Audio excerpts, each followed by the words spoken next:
सरकार लाई है विद्यार्थियों के लिए डिजिटल लाइब्रेरी। बच्चों के उज्जवल भविष्य के लिए बिहार सरकार है सदा अग्रसर और तैयार।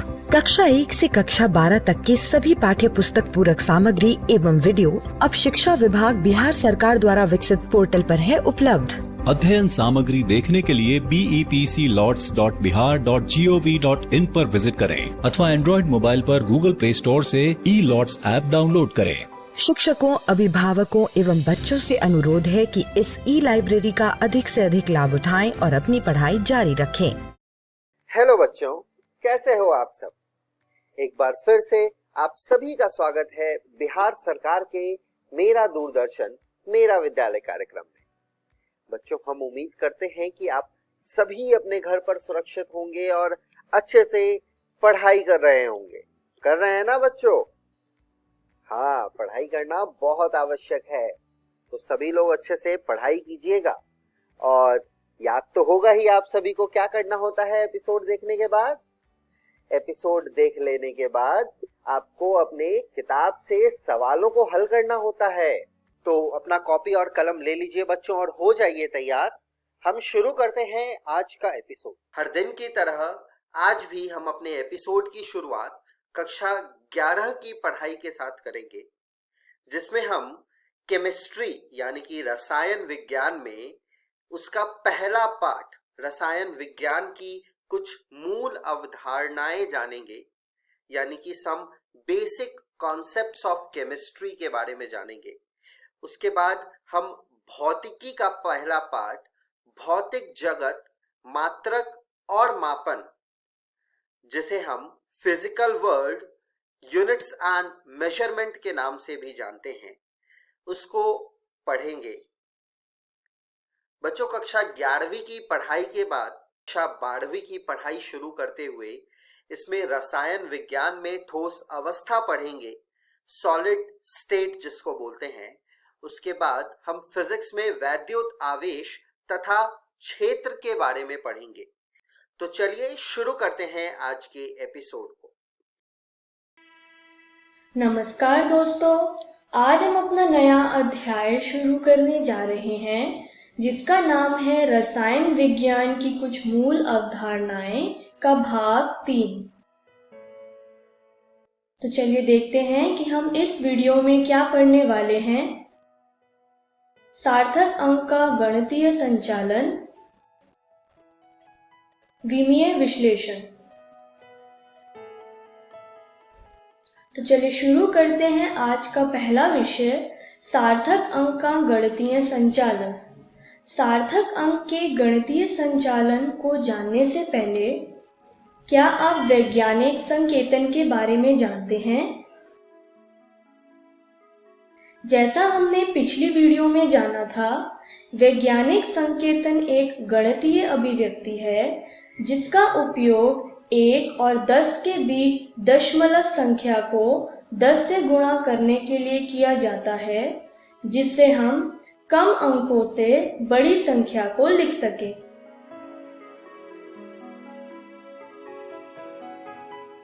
वैज्ञानिक संकेतन में सभी संख्याओं को हम घातीय यानी एक्सपोनेंशियल रूप में लिखते हैं, जैसे कि m × 10 की पावर n। इस तरीके से हम वैज्ञानिक संकेतन को दर्शाते हैं। यहाँ पर m एक वास्तविक संख्या है और n एक पूर्णांक। आइए अब बात करते हैं वैज्ञानिक संकेतन का योग करना और घटाने के बारे में। इसे अच्छे से समझने के लिए हम एक उदाहरण लेते हैं। जैसे हमने एक संख्या ली जो है 6.26 × 10 की पावर -2। यह संख्या 0.0626 का वैज्ञानिक संकेतन है। और हमने एक और संख्या ली जो है 3.24 × 10 की पावर -3। यह संख्या 0.00324 का वैज्ञानिक संकेतन है। जब हमने इन दोनों संख्या को जोड़ा तो आंसर आया 6.58 इंटू 10 की पावर -2। यह वैज्ञानिक संकेतन है 0.0658 का। उसी तरीके से जब हमने सेम नंबर को घटाया तो आंसर आया 5.93 इंटू 10 की पावर -2। यह संख्या 0.0593 का वैज्ञानिक संकेतन है।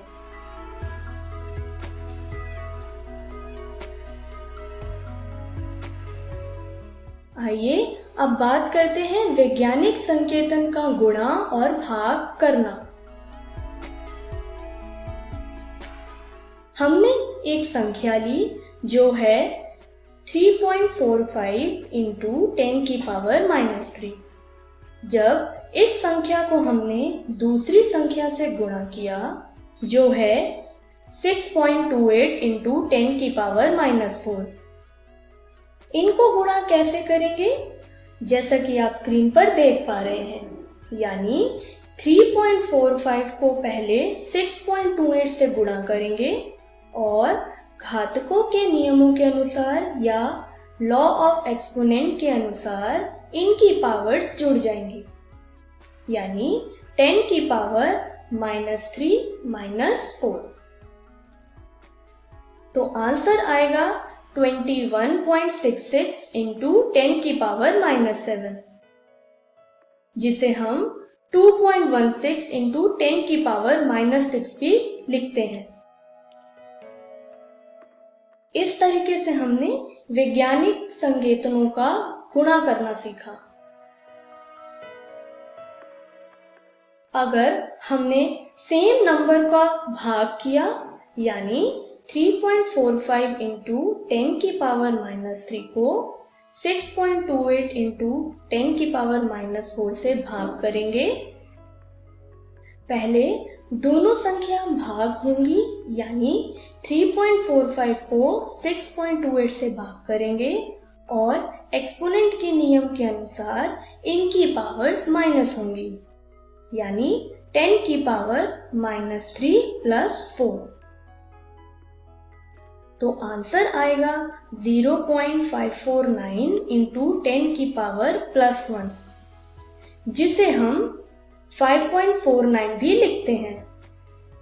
इस तरीके से हमने वैज्ञानिक संकेतनों का भाग करना सीखा। आइए अब बात करते हैं सार्थक अंक के बारे में। जैसा हमने पिछली वीडियो में पढ़ा था, जब किसी भौतिक राशि का मापन किया जाता है तो उसे शुद्ध रूप में व्यक्त करने के लिए जिन अंकों का उपयोग होता है उन अंकों को सार्थक अंक कहते हैं। आइए अब बात करते हैं सार्थक अंकों को जोड़ना और घटाना के बारे में। हमने एक संख्या ली जो आप स्क्रीन पर देख पा रहे हैं, यानी 21.11। दूसरी संख्या ली जो है 19.0। तीसरी संख्या ली जो है 1.023। यदि हमें इन तीनों संख्या को जोड़ना हो तो आंसर आएगा 41.133। अब हम अगर सार्थक अंक के नियमों को देखें तो दशमलव के बाद सबसे कम संख्या यानी 19.0 की है।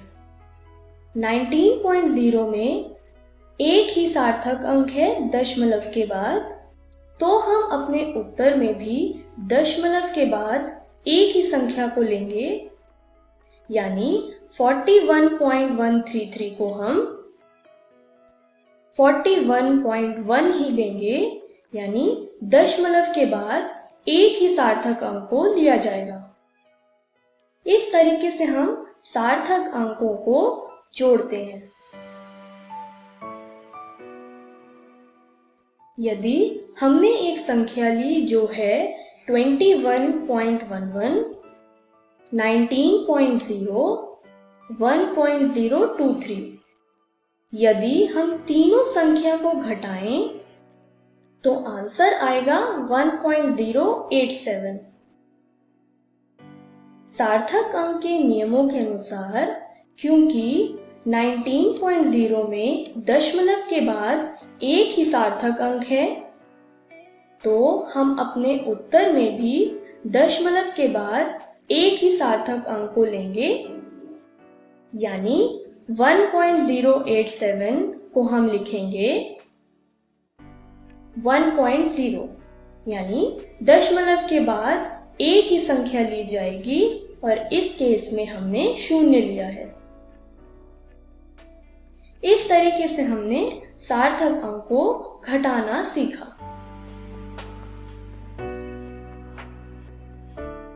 आइए अब सार्थक अंकों को गुणा करना और भाग करना सीखें। हमने एक संख्या ली जो आप स्क्रीन पर देख पा रहे हैं। 4.98 को हमने 3.8 से गुणा किया तो आंसर आया 18.924। क्योंकि सार्थक अंकों के नियमों के अनुसार 3.8 में दशमलव के बाद एक ही सार्थक अंक है, तो हम अपने उत्तर में भी दशमलव के बाद एक ही सार्थक अंक लेंगे, यानी 18.924 को हम लिखेंगे 18.9। दशमलव के बाद हमने एक ही संख्या ली जो यहाँ पर है 9। इस तरीके से हमने सार्थक अंकों को गुणा करना सीखा। अब हम सीखते हैं सार्थक अंकों का भाग करना। हमने 4.98 को 3.8 से भाग किया, जैसा कि आप स्क्रीन पर देख पा रहे होंगे, तो आंसर आया 1.310। सार्थक अंकों के नियमों के अनुसार 3.8 में दशमलव के बाद एक ही सार्थक अंक है, तो हम अपने उत्तर में भी दशमलव के बाद एक ही सार्थक अंक को लेंगे, यानी 1.310 को हम 1.3 लिखेंगे। यहाँ दशमलव के बाद हमने एक ही सार्थक अंक को लिया जो है 3। इस तरीके से हमने सार्थक अंकों को गुणा और भाग करना सीखा।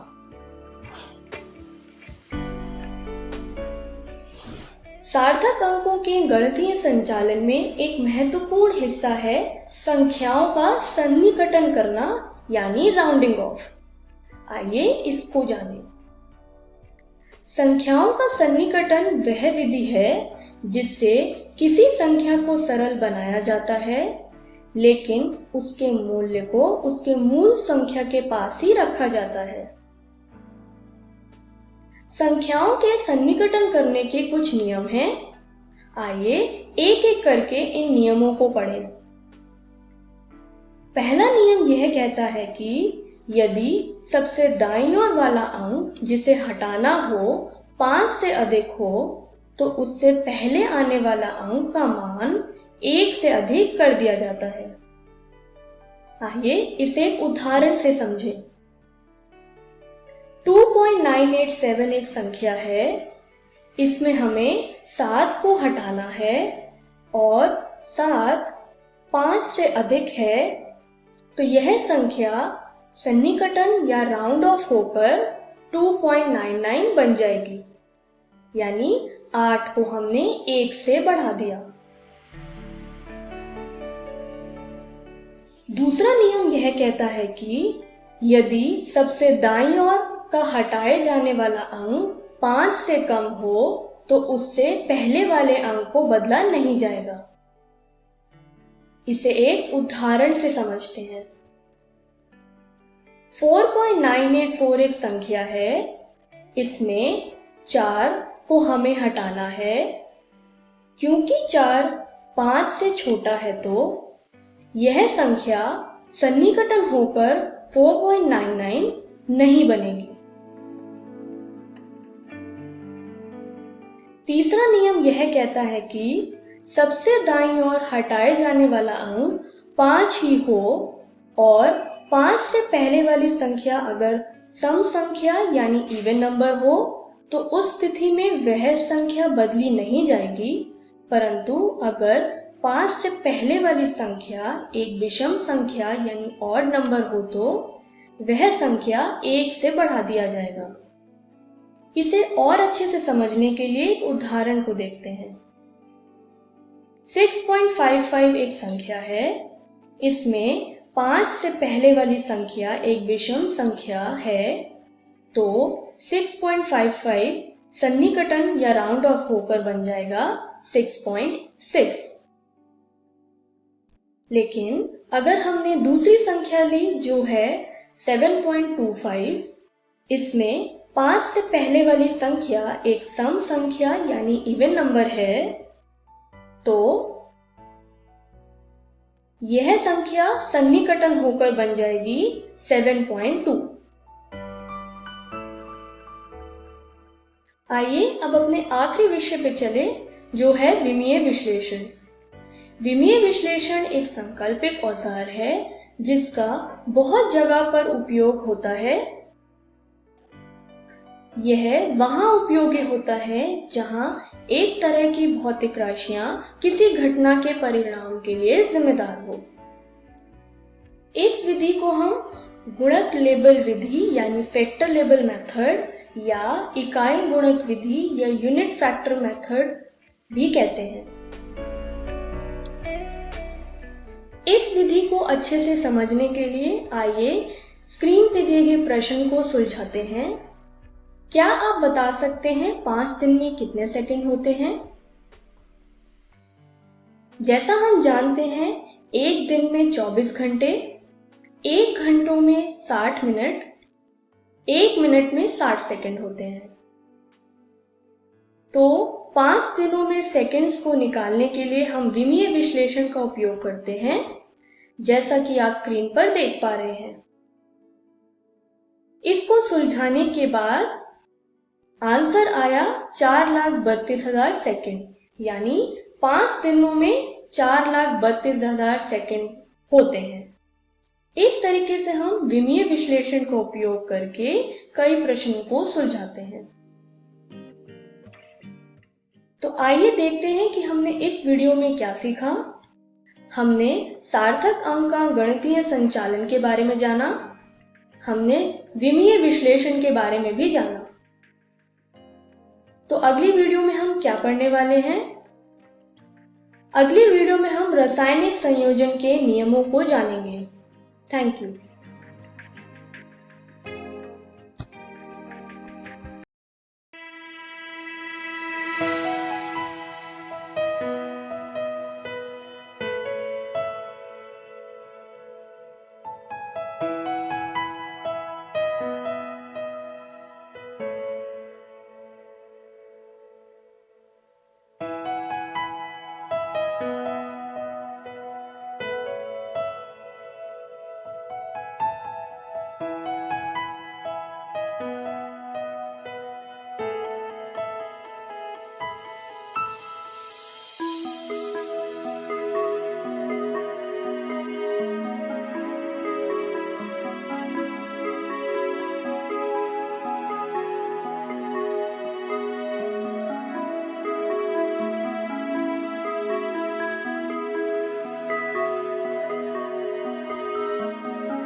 नमस्कार दोस्तों, आज हम पढ़ने जा रहे हैं कक्षा 11वीं के भौतिकी का अध्याय मात्रक एवं मापन भाग 3।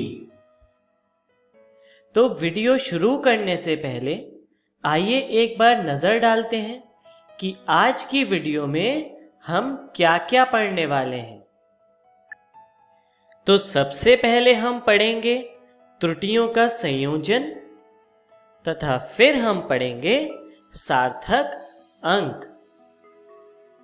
तो शुरू करने से पहले एक बार नजर डालते हैं निरपेक्ष त्रुटि पर, जिसको इंग्लिश में कहते हैं एब्सोल्यूट एरर। यह एक भौतिक मात्रा का माप है जो व्यष्टिगत मतलब मेजर्ड और वास्तविक मतलब रियल के अलग अलग मान के बीच अंतर का परिमाण है। यदि किसी भौतिक राशि को n बार मापा जाए और यदि उसके मान a1, a2, a3 and so on हैं, तो उस राशि का अंकगणितीय औसत होता है am बराबर 1/n सबमिशन ऑफ ai, जिसकी लिमिट होती है 1 से लेकर n तक। यहाँ पर am है औसत मान। चलिए हम आगे बढ़ते हैं और निरपेक्ष त्रुटि को देखते हैं। हमारे प्रथम मापन में निरपेक्ष त्रुटि इस प्रकार होगी, जिसे हमने लिखा है डेल्टा a1 बराबर am माइनस a1, जहां पर am औसत मान है। इसी प्रकार द्वितीय मापन में त्रुटि होगी डेल्टा a2 बराबर am माइनस a2, और इसी तरह तृतीय मान में त्रुटि होगी डेल्टा a3 बराबर am माइनस a3। चलिए अब हम आगे बढ़ते हैं और त्रुटियों का संयोजन पढ़ते हैं। इसमें हम 5 प्रकार से त्रुटि पढ़ेंगे, जिसमें पहला है संकलन की त्रुटि, दूसरा है व्यवकलन की त्रुटि, तीसरा है गुणनफल की त्रुटि, चौथा है भागफल की त्रुटि, तथा 5वें नंबर पर है मापित राशि की घातों के प्रकरण में त्रुटि। चलिए आगे चलते हैं और संकलन की त्रुटि से शुरू करते हैं। इसे समझने के लिए हम एक चर राशि डिफाइन करते हैं, जिसको हम कहते हैं x, और यदि x बराबर a प्लस b है, जहां a और b दो अन्य चर राशि हैं, और कुछ अन्य चर राशियां इस प्रकार हैं, जहां डेल्टा a है a के मापन में निरपेक्ष त्रुटि, डेल्टा b है b के मापन में निरपेक्ष त्रुटि, तथा डेल्टा x है x के मापन में निरपेक्ष त्रुटि। तो इसके लिए x के मापन में अधिकतम निरपेक्ष त्रुटि होगी डेल्टा x बराबर plus minus delta a plus delta b। चलिए आगे बढ़ते हैं और व्यवकलन की त्रुटि को समझते हैं। इसे समझने के लिए भी हम फिर से एक चर राशि को डिफाइन करते हैं, जो हम लिखते हैं x बराबर a माइनस b, और यहां पर हम कुछ और चर राशियां डिफाइन करते हैं, जो है डेल्टा a बराबर a के मापन में निरपेक्ष त्रुटि, डेल्टा b बराबर b के मापन में निरपेक्ष त्रुटि, तथा डेल्टा x बराबर x के मापन में निरपेक्ष त्रुटि। तो यहां पर x के मापन में अधिकतम निरपेक्ष त्रुटि होगी डेल्टा x बराबर plus minus delta a plus delta b। चलिए आगे बढ़ते हैं और गुणनफल की त्रुटि पर नजर डालते हैं। इसके लिए भी हम चर राशि डिफाइन करते हैं, जिसको हम इस तरह से लिखते हैं, जहां x बराबर a गुणा b है, और कुछ और राशियां इस प्रकार हैं, जहां डेल्टा a है a के मापन में निरपेक्ष त्रुटि, डेल्टा b है b के मापन में निरपेक्ष त्रुटि, तथा डेल्टा x है x के मापन में निरपेक्ष त्रुटि।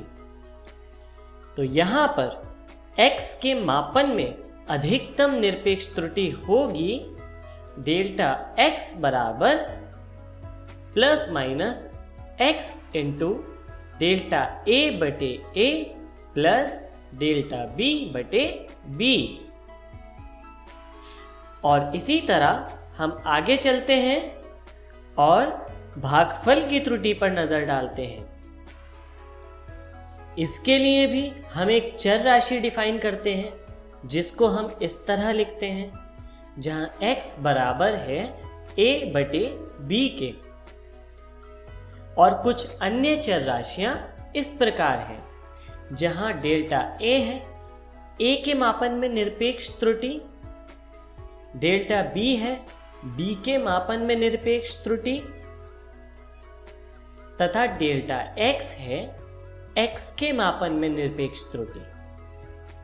तो यहां पर x के मापन में अधिकतम निरपेक्ष त्रुटि होगी डेल्टा x बराबर प्लस माइनस x गुणा delta a upon a plus delta b upon b। चलिए अब आगे देखते हैं मापित राशि की घातों के प्रकरण में त्रुटि। इसके लिए हमने एक चर राशि डिफाइन की है x बराबर a स्क्वायर, जिसको हम गुणनफल के रूप में लिख सकते हैं a गुणा a। और यहां पर डेल्टा a होगा a के मापन में निरपेक्ष त्रुटि, तथा डेल्टा x होगा x के मापन में निरपेक्ष त्रुटि। और यहां पर x के मापन में अधिकतम निरपेक्ष त्रुटि का मान होगा डेल्टा x बराबर प्लस माइनस 2x गुणा डेल्टा a बटे a। चलिए अब हम आगे बढ़ते हैं और सार्थक अंक पर नजर डालते हैं। सार्थक अंक को इंग्लिश में कहते हैं सिग्निफिकेंट फिगर। लिखित मापित मान के कुल विश्वसनीय तथा अविश्वसनीय अंकों के योग को सार्थक अंक कहते हैं। चलिए इसको उदाहरण से देखते हैं। उदाहरण हमने लिया है समय का, जिसे लिखा गया है t बराबर 256.47 सेकेंड। अब यहां पर संख्या 2, 5, 6 तथा 4 विश्वसनीय अंक हैं, तथा संख्या 7 अविश्वसनीय अंक है। और इसीलिए यहां पर कुल विश्वसनीय अंक हो गए 2, 5, 6, 4, मतलब कुल 4 अंक, तथा अविश्वसनीय अंक हो गया 7, यानी कुल 1 अंक। तो यहां पर कुल सार्थक अंक हो जाएंगे 4 + 1 मतलब 5 अंक। तो चलिए आगे बढ़ते हैं और सार्थक अंकों से संबंधित अंकीय संक्रियाओं के नियम पर नजर डालते हैं, जो कि इस प्रकार है। नियम 1, सभी शून्येतर अंक सार्थक अंक होते हैं। शून्येतर का अर्थ है नॉन जीरो। चलिए इसे उदाहरण से देखते हैं। उदाहरण में x का मान है 359, जिसमें कुल सार्थक अंक होंगे 3, क्योंकि इसमें सभी अंक शून्येतर हैं। चलिए आगे चलते हैं और नियम 2 पर ध्यान देते हैं, जिसके अनुसार यदि किसी संख्या में दशमलव है तो दशमलव की स्थिति का ध्यान रखे बिना किन्हीं 2 शून्येतर अंकों के बीच के सभी शून्य अंक सार्थक अंक होते हैं। चलिए उदाहरण से समझते हैं। उदाहरण है x बराबर 22.0039। तो यहां पर कुल सार्थक अंक होंगे 6। चलिए आगे चलते हैं और नियम 3 पर ध्यान देते हैं, जिसके अनुसार यदि कोई संख्या 1 से छोटी है और वह दशमलव बिंदु से दाईं तरफ है तो प्रथम शून्य के बाईं ओर के अंक सार्थक अंक नहीं होते हैं। चलिए इसके लिए भी हम एक उदाहरण देखते हैं। उदाहरण है x बराबर 0.0039। तो यहां पर कुल सार्थक अंक हो जाएंगे 2। चलिए आगे बढ़ते हैं और नियम 4 पर ध्यान देते हैं। इसके अनुसार ऐसी संख्या जिसमें दशमलव बिंदु नहीं होता, उनके शुरू के तथा अंतिम के शून्य अंक सार्थक अंक नहीं होते। चलिए उदाहरण से समझते हैं।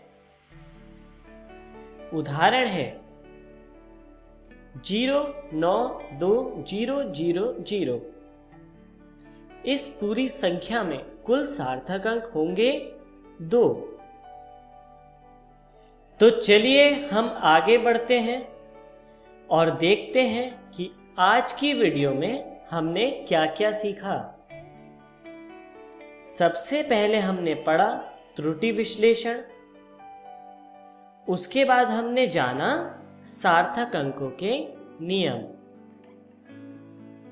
तो चलिए आगे बढ़ते हैं और देखते हैं कि अगली वीडियो में हम क्या सीखने वाले हैं। तो अगली वीडियो में हम जानेंगे भौतिक राशियों की विमाएं। धन्यवाद।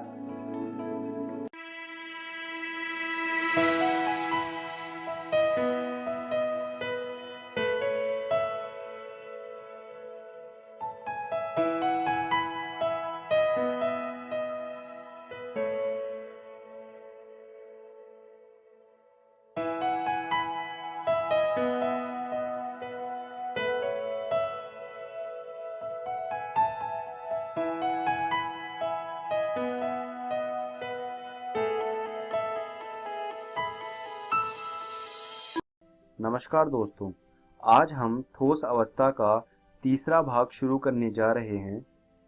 वीडियो को शुरू करने से पहले आइए देख लेते हैं कि हम आज किस किस विषय पर बात करने वाले हैं। सबसे पहले हम संकुलन क्षमता के बारे में बात करेंगे। उसके बाद हम ठोसों में अपूर्णताएं पढ़ेंगे। तो आइए शुरू करते हैं संकुलन क्षमता से। कोई भी एक एकक कोष्ठिका में परमाणु लगे होते हैं। हमने 3 तरह की एकक कोष्ठिका के बारे में बात करी। तो उन एकक कोष्ठिकाओं में कुछ परमाणु लगे हुए थे। हर किसी का अलग अलग संख्या थी परमाणुओं की। जैसे आपके सामने जो चित्र है, उस चित्र में आप साफ साफ देख सकते हैं कि कुछ जगह परमाणु लगे हुए हैं, कुछ जगह अंदर घनीय के परमाणुओं से घिरी हुई है और कुछ जगह जो है खाली है। तो संकुलन क्षमता परमाणुओं के कब्जे वाले कुल स्थान का प्रतिशत होता है। जैसे आप सामने देख सकते हैं, एक एकक कोष्ठिका है। उस एकक कोष्ठिका में कुछ परमाणु लगे हुए हैं। तो उस एकक कोष्ठिका के अंदर का जो क्षेत्र है, उसमें आप देख पा रहे होंगे कि कुछ स्थान परमाणुओं से घिरा हुआ है और कुछ स्थान खाली है। तो संकुलन क्षमता परमाणुओं के कब्जे वाले कुल स्थान का प्रतिशत होता है। अब बात करते हैं एकक कोष्ठिकाओं में संकुलन क्षमता के बारे में। जो सरल एकक कोष्ठिका होती है, उसकी संकुलन क्षमता 52.36% होती है। अंतः केंद्रित एकक कोष्ठिका की संकुलन क्षमता 68% होती है। वहीं फलक केंद्रित एकक कोष्ठिका की संकुलन क्षमता 74% होती है। ये सारी संकुलन क्षमताएं मैं आपको ये सुझाव दूंगा कि आप याद कर लें। ये हो सकता है कि आपके जो इम्तिहान होंगे उसमें पूछी जाए। अब बात करते हैं ठोसों में अपूर्णताएं। देखिए, इस संसार में कोई भी चीज़ पूर्ण नहीं है, कोई भी चीज़ पूरी तरह से सही नहीं है। हर चीज़ में कोई ना कोई कमियां हैं, कोई ना कोई खामियां हैं। ऐसे ही ठोसों में भी कुछ कमियां होती हैं जिन्हें हम अपूर्णताएं कहते हैं। तो जो ठोसों में अपूर्णताएं होती हैं वो दो तरह की होती हैं। पहला जो प्रकार है वो है बिंदु दोष, और दूसरा जो प्रकार है वो है रेखीय दोष। बिंदु दोष हमेशा बिंदुओं में मौजूद होता है, वो किसी भी एक बिंदु में मौजूद हो सकता है, जहाँ की रेखीय दोष हमेशा एक पूरी रेखा में मौजूद होता है। तो ये दो तरह के दोष हैं। हम बात करते हैं बिंदु दोष के प्रकारों के बारे में। तो बिंदु दोष के कुछ प्रकार होते हैं जो मैं आपको बताना चाहता हूँ। सबसे पहले होते हैं स्टोचियोमेट्रिक दोष, दूसरा होता है अशुद्धता दोष, फिर उसके बाद आता है नॉन स्टोचियोमेट्रिक दोष। अब बात करते हैं स्टोचियोमेट्रिक दोष की। स्टोचियोमेट्रिक दोष कई प्रकार के होते हैं। जो पहला प्रकार है वो है रिक्तिका दोष, दूसरा प्रकार जो है वो होता है अंतराकाशी दोष, तीसरा फ्रैंकल दोष और चौथा शॉटकी दोष। शुरू करते हैं रिक्तिका और अंतरकाशी दोष से। अभी जो आपके सामने चित्र आया है, इसमें आप देख सकते हैं कि जो भी हमारा ये एक ढांचा है किसी एक ठोस का, इसमें से एक परमाणु गायब है। इसे कहते हैं हम रिक्तिका दोष। जैसा कि आपको नाम ही बता रहा है कि रिक्तिका दोष में कुछ रिक्ति छूट जाती है, कुछ रिक्ति रह जाती है, तो इसीलिए उसका नाम रिक्तिका दोष कहा जाता है। उसके बाद अंतराकाशी दोष। अंतराकाशी दोष में होता क्या है कि बाहर से कोई परमाणु आके या अंदर का ही एक परमाणु किसी दो परमाणुओं के बीच जो छोटी सी रिक्ति रह जाती है उसके बीच में घुस जाता है, उसे कहते हैं अंतराकाशी दोष। तो ये रिक्तिका और अंतराकाशी दोष है। अब बात करते हैं फ्रैंकल दोष की। फ्रैंकल दोष जो है वो आयनिक ठोसों में मौजूद होता है। फ्रैंकल दोष में होता क्या है, एक ठोस के अंदर का ही एक परमाणु अपनी जगह छोड़ देता है और वो दो परमाणुओं के बीच में जो छोटी सी एक रिक्ति छूट जाती है उसके बीच में जाके घुस जाता है। तो यहाँ पर आप देख सकते हैं कि फ्रैंकल दोष में रिक्तिका दोष और अंतराकाशी दोष दोनों ही दिख रहे हैं। इससे एक और बात देखी जा सकती है कि यह दोष ठोस के घनत्व को नहीं बदलता, क्योंकि अंदर से ही एक परमाणु एक जगह से दूसरी जगह जा रहा है। बाहर से ना कोई परमाणु आ रहा है, ना अंदर से कोई परमाणु बाहर जा रहा है, तो यह ठोस के घनत्व को नहीं बदलता। यह दोष उन ठोस पदार्थों द्वारा दिखाया जाता है जिनमें आयनों के आकार के बीच बड़ा अंतर होता है। यह एक बहुत ही ज्यादा महत्वपूर्ण पॉइंट है। अब बात करते हैं शॉटकी दोष की। शॉटकी दोष क्या होता है? सबसे पहली चीज, यह आयनिक ठोस द्वारा दिखाया जाता है। शॉटकी दोष में होता क्या है, समान संख्या में धनायन और ऋणायन गायब हो जाते हैं। तो उससे क्या होता है कि रिक्ति पैदा होती है और दोष उत्पन्न होता है। इस दोष में एक ठोस का घनत्व घटता है। आप देख सकते हैं जैसे कि धनायन और ऋणायन गायब हो रहे हैं, तो उससे क्या होता है, जो हमारा ठोस होता है उसका घनत्व कम हो जाता है। तो यह शॉटकी दोष है। अब बात करते हैं अशुद्धता दोष के बारे में। तो अशुद्धता दोष क्या होता है, जैसा कि आपको नाम बता रहा है, इसमें कुछ अशुद्धता आ जाती है हमारे ठोस में।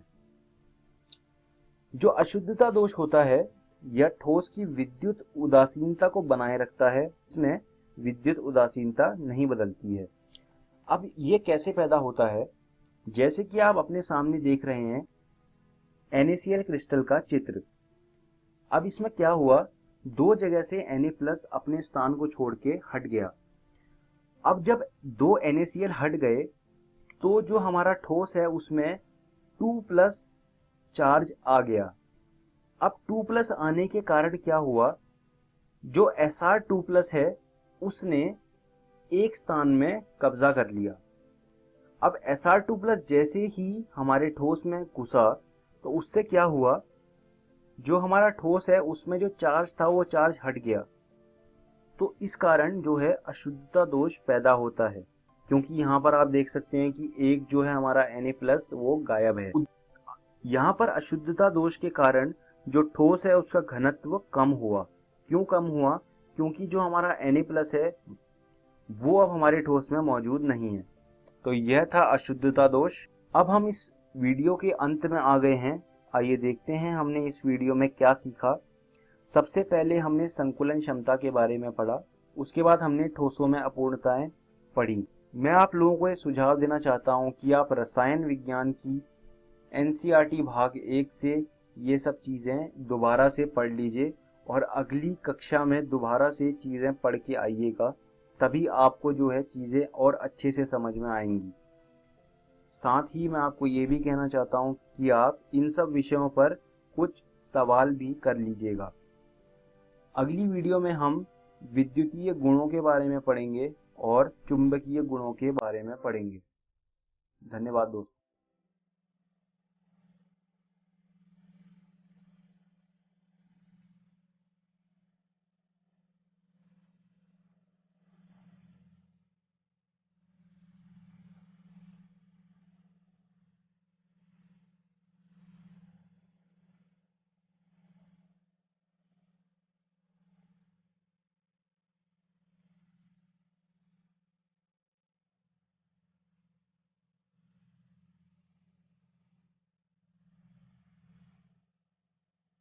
हेलो दोस्तों, इस वीडियो लेक्चर में आपका स्वागत है।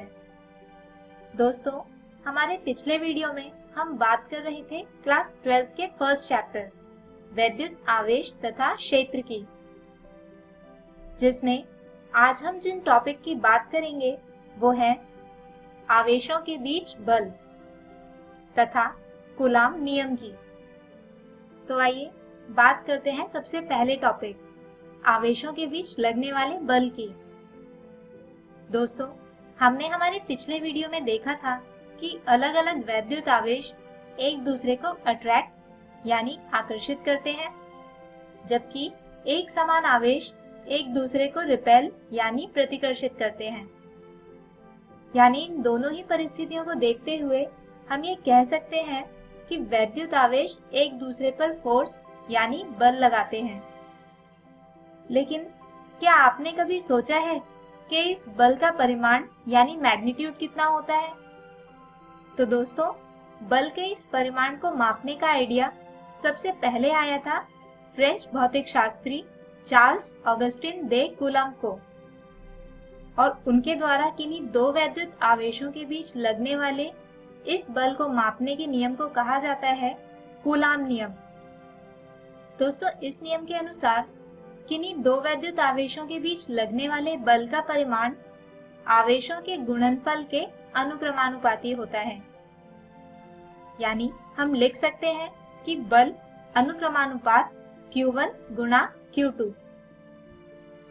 इसके अलावा ठीक गुरुत्वाकर्षण बल के जैसे ही इस बल का परिमाण भी व्युत्क्रमानुपाती होता है आवेशों के बीच की दूरी के वर्ग के।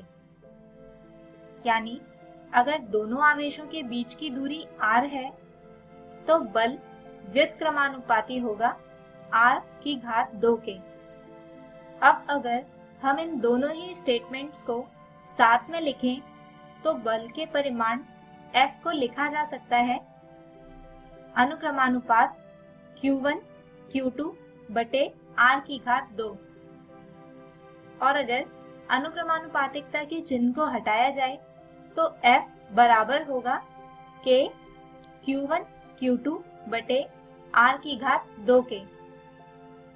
दोस्तों, यहाँ पर K को बोला जाता है आनुपातिकता स्थिरांक और इसका मान होता है 1/4 पाई एप्सिलॉन नॉट के।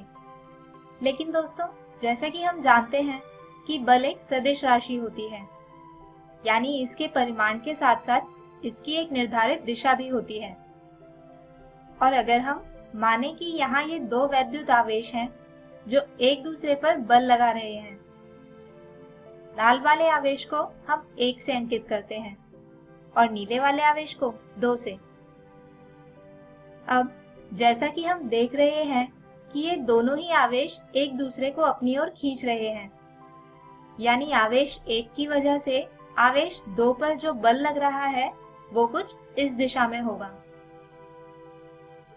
दोस्तों इसे हम लिख सकते हैं F21, यानी आवेश 2 पर आवेश 1 की वजह से लगने वाला बल।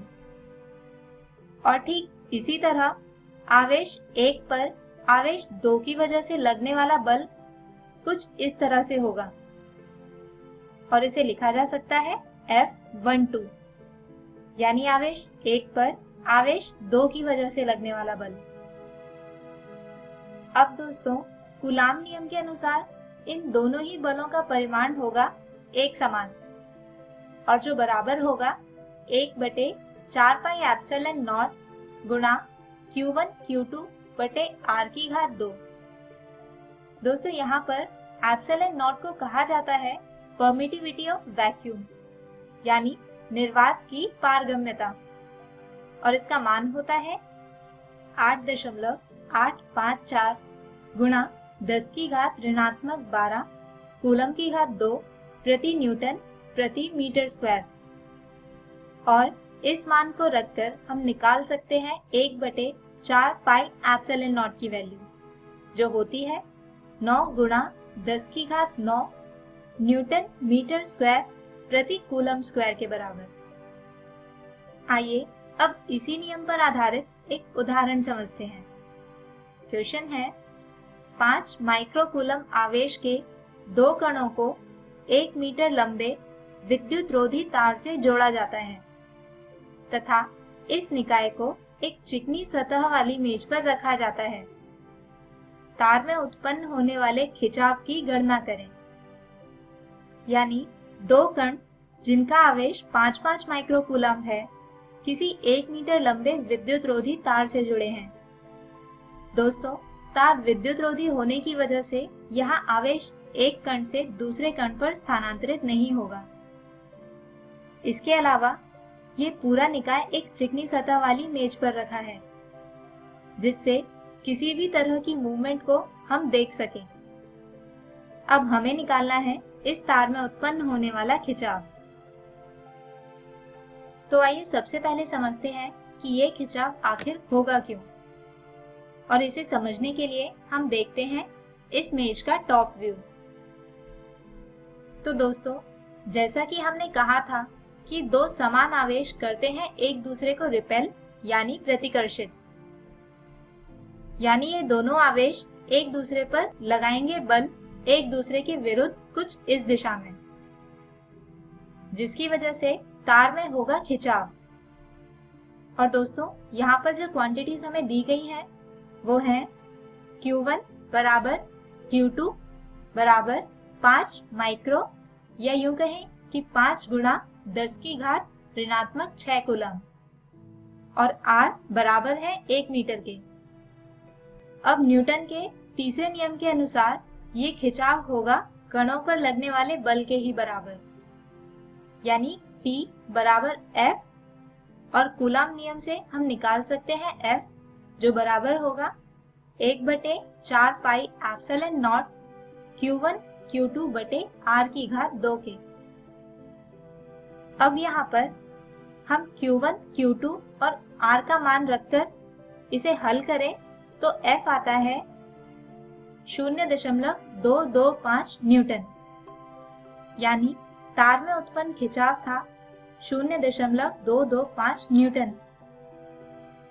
तो दोस्तों हम उम्मीद करते हैं कि आज की इस वीडियो में बताए गए टॉपिक्स आपको समझ आए होंगे। हमारे आज के इस वीडियो में हमने बात की आवेशों के बीच लगने वाले बल की, जिसके परिमाण को मापने के लिए एक नियम दिया था फ्रेंच भौतिक शास्त्री चार्ल्स ऑगस्टिन दे कूलम ने, और जिसे कहा जाता है कूलाम नियम, जिसे हमने इस वीडियो में समझा था। हमारे अगले वीडियो में हम बात करेंगे इसी पाठ के 2 अन्य विषय वैद्युत क्षेत्र और वैद्युत क्षेत्र रेखाओं की। तब तक के लिए take care and goodbye.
सरकार लाई है विद्यार्थियों के लिए डिजिटल लाइब्रेरी। बच्चों के उज्जवल भविष्य के लिए बिहार सरकार है सदा अग्रसर और तैयार। कक्षा 1 से कक्षा 12 तक की सभी पाठ्य पुस्तक पूरक सामग्री एवं वीडियो अब शिक्षा विभाग बिहार सरकार द्वारा विकसित पोर्टल पर है उपलब्ध। अध्ययन सामग्री देखने के लिए BEPCLOTS.bihar.gov.in पर विजिट करें अथवा एंड्रॉइड मोबाइल पर गूगल प्ले स्टोर से E-LOTS ऐप डाउनलोड करें।